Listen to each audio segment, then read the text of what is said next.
over me. She's over me. She comes with her hypnotic dance. She holds me here with only a glance. She's over me. She's over me.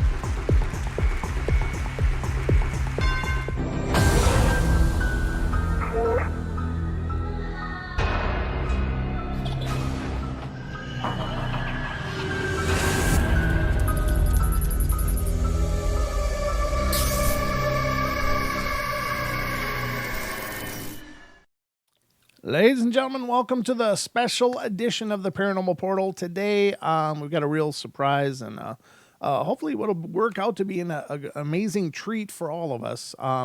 We have an opportunity today, and of course we're going to take it, for an exclusive on-location conversation with the IBRO, Irish Bigfoot Research Organization, who are out currently on location in Ireland, filming their newest installment into the Walking with the Wildman documentaries. This is their second installment. It's called the Woodwose, Walking with the Wildman Part 2, and it's slated for release this December, which is really exciting. And of course, I have a role to play in this, as well as in that I'll be doing narration for the documentary. So it's a real honor for me. But the guys contacted me and said, "Hey, we're going to be doing some incredible, new research techniques for us, and we'd like to come on the show and talk about it, talk about the progress and what we've been doing and how it's going." And I thought, well, this is a fantastic idea, and I'm thrilled to bring it to you guys. So I hope you are all buckled in and ready to go, because it's not very often that any show gets the opportunity to meet with and talk with the people that are actually producing the documentaries. And of course, Bigfoot is one of our great topics. And if you're not familiar with it, the Woodwose is a type of Bigfoot that's believed to reside in the UK and in Ireland and in those areas. And they've found some amazing evidence. They already had part 1 out, Walking with the Wild Man, and that is available on Amazon Prime.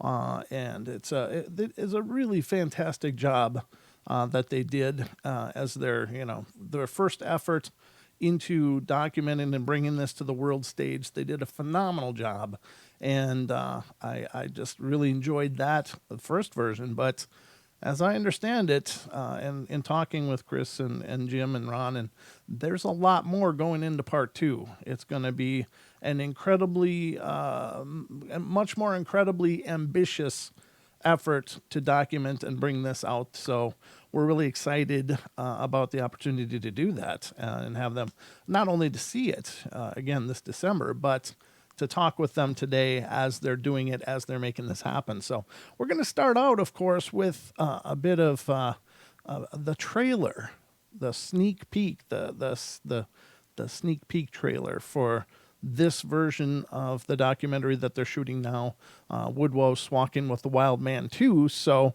without further ado, let's get to that, and then we'll get the guys on here and have a chat. So hold on to your seats. This is going to be good. You might recognize a voice on this trailer too, but you'll have to let me know.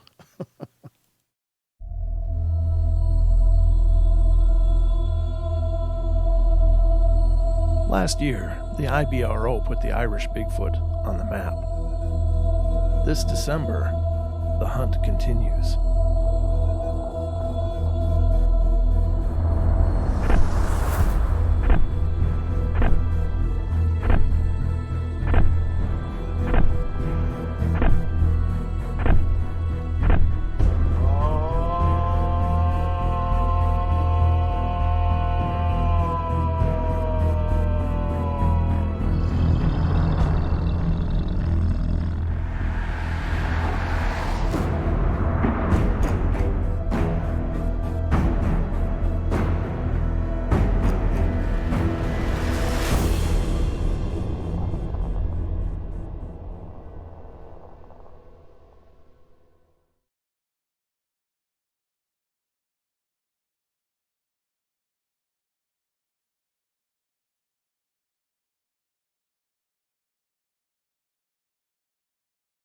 And there you have it, ladies and gentlemen. And that is so exciting. I love that trailer.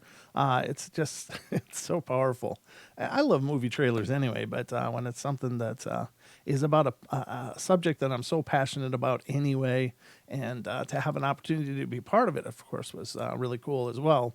So let's get the guys on the horn here and find out just what's going on today over in their neck of the woods. So I'm giving them a call now. We'll get them on the horn and see what they got to say. Ooh, that loud Skype wonder. Let me turn that down so we don't have to listen to the musings of the Skype sounds. All right, it looks like I might recognize a face here. How you doing, brother? Welcome to the show. Hi, Brad. Thanks for having us once again. Thanks for being here. This is a great opportunity for us to get a sneak peek into the process of what it takes to do what you're doing. I really am honored by this opportunity, and thank you for making this possible for not only myself, but for our viewers and listeners. Can you tell me a little bit about what's been going on so far? Basically, today we've been searching the area, really, for the best spots for a night investigation. So this is our base camp. We'll just switch the camera around. Hold on. I just took a photograph of myself. Yeah. A snapshot. There we go. So, yeah, this is base camp. This is Jim, Ron, and that's our cameraman, Ben, in the corner. Mm-hmm. So, we've just been, as I say, we've been looking for an area for a night investigation. And so far we haven't had much success, to be honest. Mm-hmm. But we'll not give up. What we're going to do, we've docked up. We're going to get into the vehicles and drive up the road into the woods, and all the equipment's ready, as you can see, Brent. Wow. We're all good to go. Those are beautiful. Yeah, this is Ben's main camera here. So I'll just give you a wee quick rundown. These are the mics. So these are the mics that connect through to myself, Jim, and Ron. So the camera can pick up exactly what we're saying there, obviously. Mm-hmm. This is the infrared illuminator. So most cameras, unfortunately, even professional cameras, seem to not have a very good infrared system. They do, obviously, they have good infrared filters for picking the actual infrared light up, but they never have a good infrared light on them. Mm. So, especially for our job, you gotta invest a little bit more. So this is added on. This will basically light up New York, you know. You know. Yeah. So, So Ben, obviously, he can control everything from here on his rig. He's everything on his fingertips there. And Jim has commandeered this camera. This is one of the crew cameras as well. So Jim has just commandeered this for himself. Wow. And he's got an infrared illuminator attached to that as well. Mm-hmm. There actually is a wee zoom on that, so you can focus that in to a distance. So if anything is up to 800 meters, Jim, is it? Yeah. So obviously, you know, you'll be able to see pretty far with that through the woods. Mm-hmm. You know. Yeah, so and then the other equipment that we have, Ron's going to be using this just a little standard recorder here. Oh, sure. Yeah, it's just to pick up, hopefully pick up some calls or knocks or whatever the case may be. Mm-hmm. And then I have a thermal camera somewhere. Have a Jim, yeah. Yeah, a little thermal camera here. So this just basically fits onto the side of my phone. And yeah, those are the other half of the mics. Yeah, those are the mics that go onto our coats. Sure. But yeah, this little thermal camera just snaps onto the side of my my phone, and it has a range of 800 feet, I think it said it was. Wow. So it's pretty good. Yeah, it's pretty good, and it does do a pretty good job. You know. Yeah, that's some great gear. Ron's going to be using this, of course, too. This is the old Bigfoot researcher favorite. It's the parabolic microphone. So. Mm-hmm. Ron's going to be using that as well. He's going to be basically concentrating on sound, so he's going to have these. Uh-huh. Jim is going to have the infrared, so he's going to be concentrating on standard movement. Anything suspicious or whatever. And I'm, of course, going to be picking up some heat signatures, hopefully. The good thing about an infrared camera, Brent, is I'm sure you know, even if something has been in the area, Mm-hmm. and even past 30 minutes, let's just say if a Bigfoot had walked past a tree or whatever, and he just, oh, what have I done? If he just Sorry. nope, you're fine. Sorry, just trying to change the camera over again, Brent. Yeah. Okay. Yeah, so this to say even a Bigfoot had, maybe just walked past, say, 30 minutes ago, Mm-hmm. and had just stopped and leant his hand on a tree, Sure. well, that would even pick that up. Even the footprints, it would pick Yes. up the footprint as well. So it is a good tool for us to have. Yes. So it is. Mm-hmm. That's pretty surprising, and I have to tell you, I have one of those that attaches to my iPad or smartphone as well, and I did some experimenting with it, and I just leaned my hand against a wall, and for several minutes after that, my handprint was totally visible. So it's really surprising and exciting how long that evidence will stay put, even just from a momentary contact. That heat signature Yeah. just stays. That's exciting. Yeah.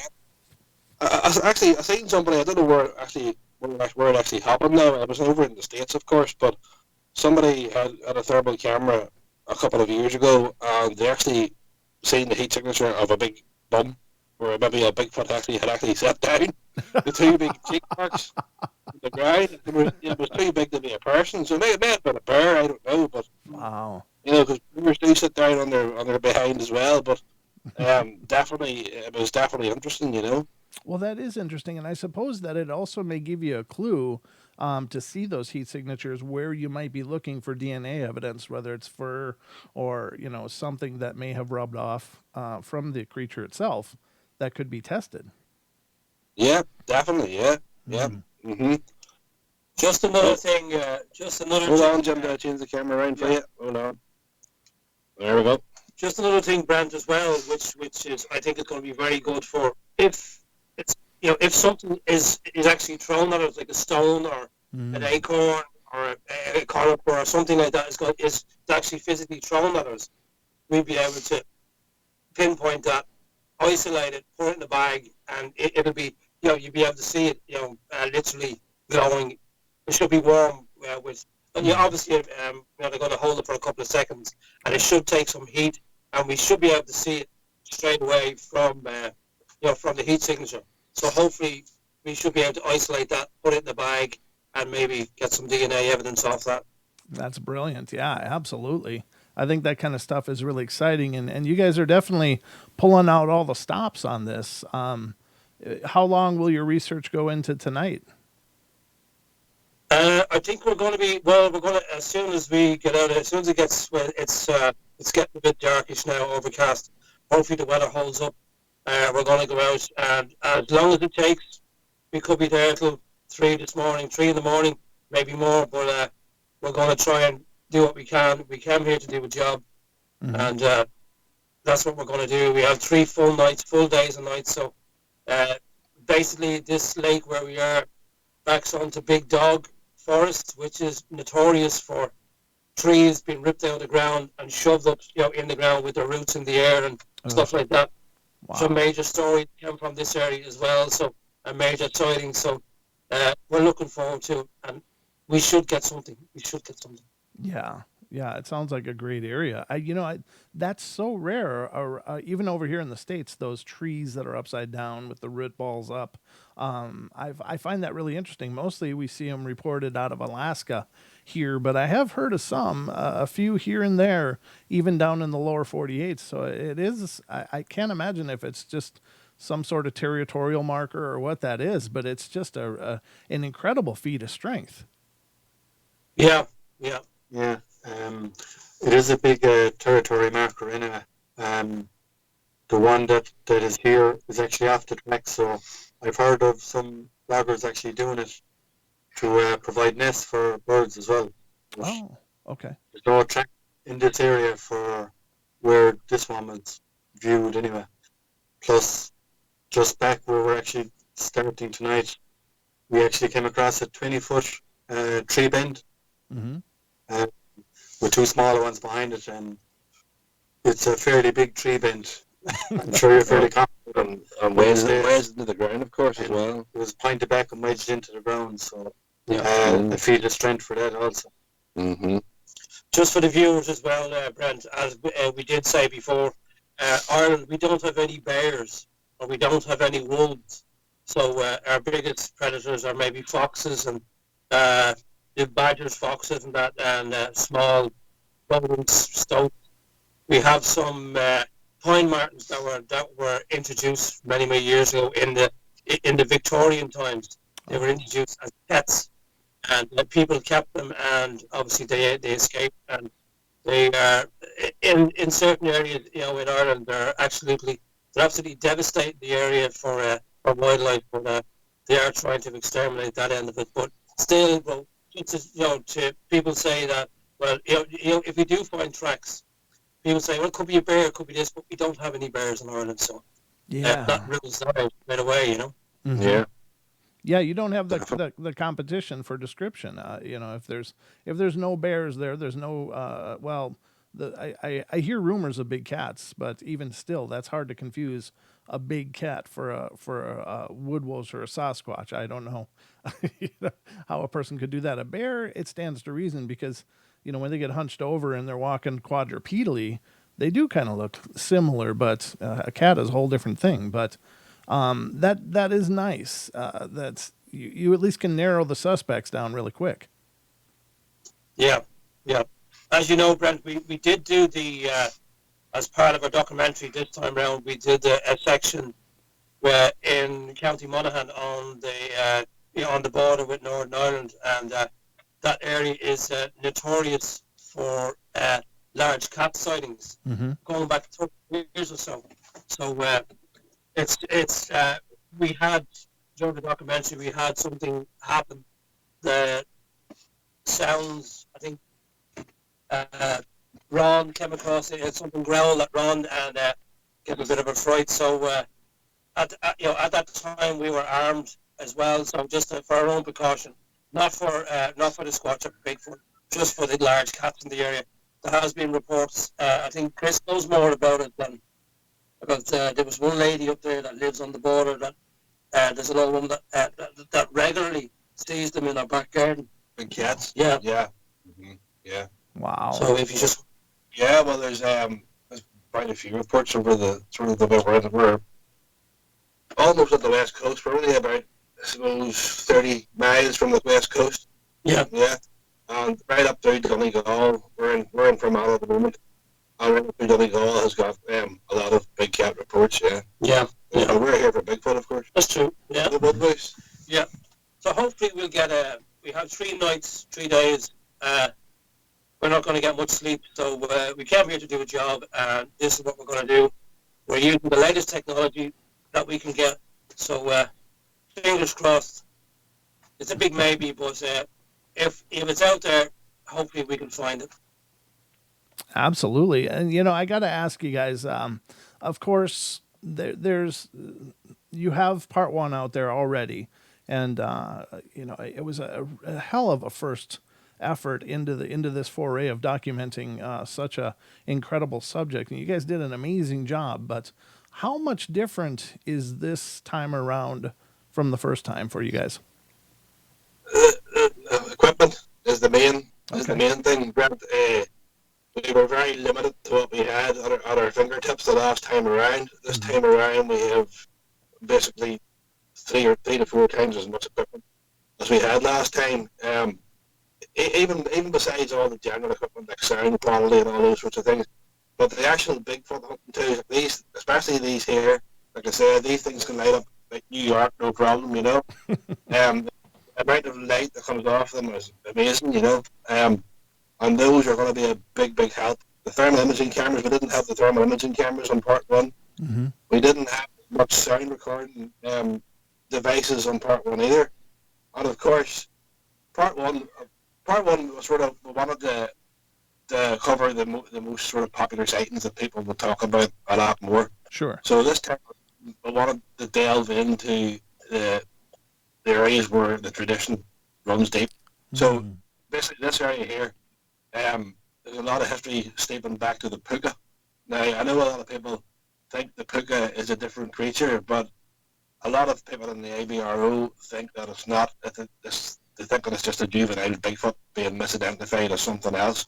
Or, I think like we chatted before on your show, Brian, people over here, especially in Ireland, in the pub on a Saturday night, I've got a novel habit of, let's just say Ron tells me a story, and then I go and tell Jim that, yeah, it's got ears, it's got pointy ears, it's got horns, where Ron told me it's got a head, and ears, and I, do you know what I mean? They tend to add all these things on. So that's why I believe that it's a misidentification of a juvenile Bigfoot. And of course, like Jim said, with the tree structures and all found in this area, the upturned roots, all those sorts of things, it does make for a good area. And most of the areas that we've covered so far, in the new film, have been all highly active areas, and this one is no different. And hopefully, it's going to create some results tonight, boys. Yeah. Yeah. We've come a long way, Brent, from the first one. We've really learned an awful lot from part one, and on top of that, our techniques have got better. We've gelled better together. We know more. So we've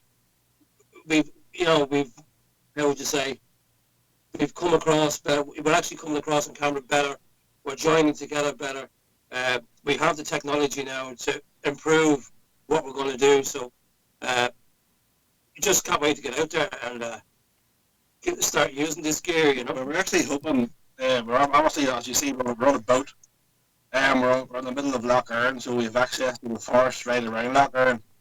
We're actually hoping to, as I'm sure you know, we were in contact with you earlier, hoping to actually hook up on a jetty alongside the forest, but it's quite choppy today where we're having trouble docking, and we ended up having to come back to the marina. So we've docked up in the marina.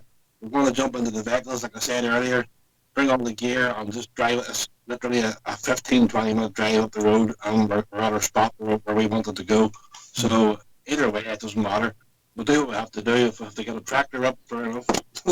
Yeah, we've also the idea of being on the lake. There's multiple islands on this lake. It's massive. I don't know how long is it, Chris? In miles, I'm not sure. I can't remember, to be honest. It's pretty big. It's huge. Like, it takes, how long does it take to get from one end to the other, driving it in the boat? Well, it took us an hour just getting from Devon to Island. It took us an hour to get not even halfway to an island. But the idea is, what I wanted to do was, there's a lot of islands close to the shore, so we believe that. And they're all forested. Yeah, and they're densely forested. Some of them have sheep on them, the farmers actually ship them out and put them on it and leave them there for the year and then take them back in or whatever. So, multiple food source, they're isolated. The chances of, it's only 200 yards offshore, quick swim across, and we all know that Squatches can swim, no problem. Oh, sure. So it's, and even if the water's shallow, it was a photograph up here online a few weeks back when I think you showed me it, Jim. I'm not sure where that was in this. It was in Florida. In Florida, yeah. Of the skunk ape walking up the water. Across the water, yeah. It was definitely convincing to me that photo. It was a good photograph. Yeah, definitely, because of the mass. Yeah. The mass of it, and obviously the height above the water, and there's no way a person could walk wade through water like that. So we have time during the day to investigate these islands. I think at night time it's a bit, unless we can find a specific place to dock up, you know what I mean, and park up the boat safely during the day and wait till nightfall. But a lot of the islands here there's nobody on them, and they're only offshore, so the chances are, I think it's a good start. It's well worth checking out those islands, But of course, Brad, unfortunately, we've got a job to do. We're going to saddle up and hit the road. Yeah. To get into the woods, and of course, Grant is actually narrating the new film. He's actually going to be our narrator on the new film. So Brent will have all the information that you guys want in the coming weeks and months. Where the film will be out in December. Yeah. December 1st. But we will certainly be having another show with Brent in, I suppose, September, is it? and hopefully with the trailer then, Brent, as well. Awesome. About September or so. But in the meantime, Ben's going to have to get this contraption onto the shoulder. I'm going to have a thermal camera strapped up. Ron, parabolic, good to go. Yeah. Yeah, we have a long night ahead, so Well, night, short sleep, up early. It's we can sleep when we get home. You know, we have 3 days to get this done and dusted. So I fingers crossed we do find something, hopefully, and if we do, it's going to be on film, definitely. 100%. Yeah. No. we're all plenty excited to see what you guys have captured and to see what comes out of this. But I have no doubt that you guys are going to find some amazing stuff, and I'm really looking forward to this. Again, it's just you guys are doing so much to bring this to the world stage. You guys have firmly established the Irish Bigfoot in my mind as a very real phenomena, and I'm really excited to see what you guys can turn up. I hope you guys are safe. Please be safe out there. This is, it's No, they're actually all on the subject of the Irish Bigfoot. But a few comments over the time that I've been researching, and people will say, how can Bigfoots be in Ireland? And all these sorts of things. And the answer to that is quite simple. Only literally 4,000 or 5,000 years ago, Ireland was connected to Britain and mainland Europe with ice.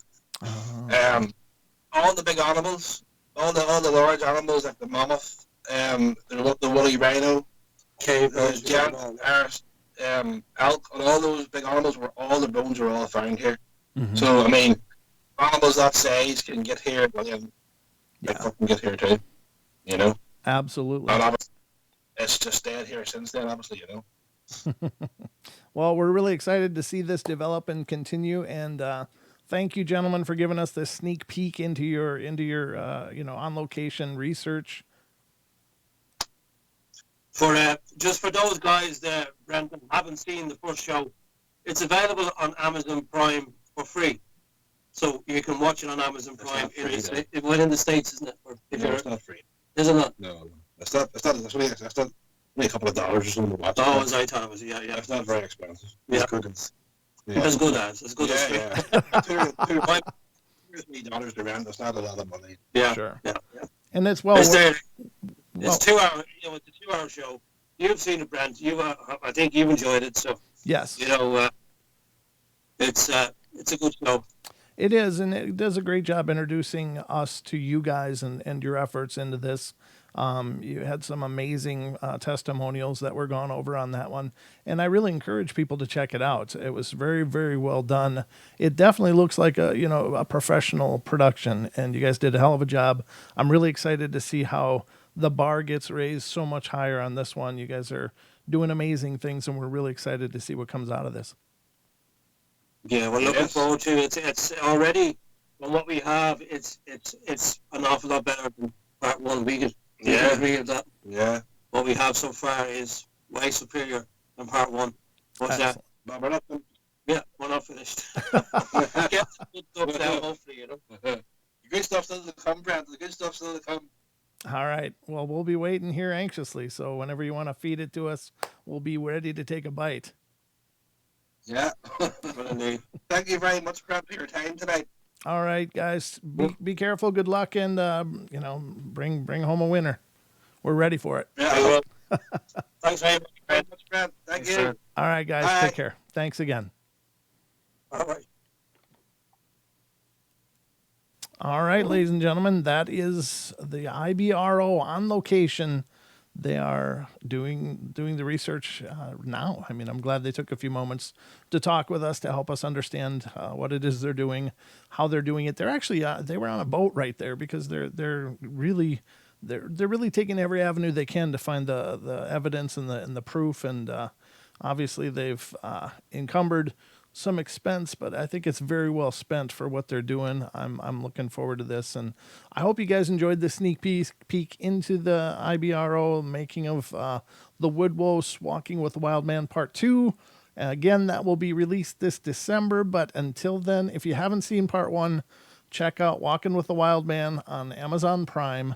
low rental cost. I mean, it's nothing at all for just a couple bucks to check out a very, very well done Bigfoot documentary. So I hope you guys will check that out, and we'll bring you more news as we get it, and we'll keep going down the line here. So that's all we got for you today. It's just a little special sneak peek impromptu stream. I hope you guys enjoyed this. Thank you so much for spending the time with me and checking it out. And we will be, back.